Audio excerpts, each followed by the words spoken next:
Here's how to max out the Battle Pass in a week. First, you want to hop on your Titan and make sure you have the Ashen Wake exotic on. This exotic basically buffs fusion grenades, and you'll see why that's important later. You're going to want to use a solar subclass and make sure you have fusion grenades equipped. This is very important, so make sure you take off all aspects and fragments because they'll screw you up later on. Before you start the farm, I recommend lowering your video quality and capping your frames at 30 because it's going to get hectic. You'll also want to put windowed mode instead of full screen mode. These settings will prevent your computer from exploding. For the actual farm location, head to the Sanctuary landing zone on the moon. Now just follow the path I take on screen.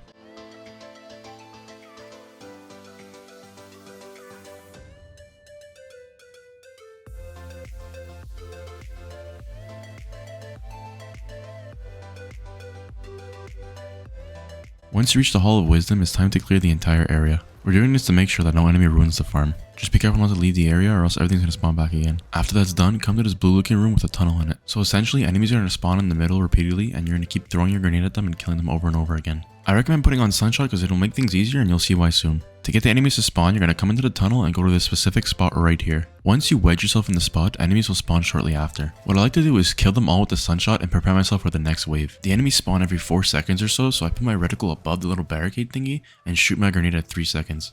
By the time my grenade lands, the enemies have spawned and they'll die instantly. And since we're using Ashen Wake, the energy we get from killing all those enemies with a grenade gives us it back immediately. This is why we took off all fragments and aspects because they create sunspots and then that takes away from the grenade kill, which in turn leaves you less energy and does not give your grenade back. My best advice is to just keep practicing this until you have it down packed and then get a macro to copy your movements. Once you have the macro, that's pretty much it. You literally can just farm XP as long as you want. Just make sure to move around a little bit so you don't get kicked, but not too much because it'll mess up your aim. If you miss your grenade or an enemy escapes from the middle, you'll have to kill them and restart the farm. If you're committed to having your computer on all day and all night, you'll have maxed out your battle pass and your artifact within the week. I hope this guide helped you, and if you want to see more, remember to like and subscribe.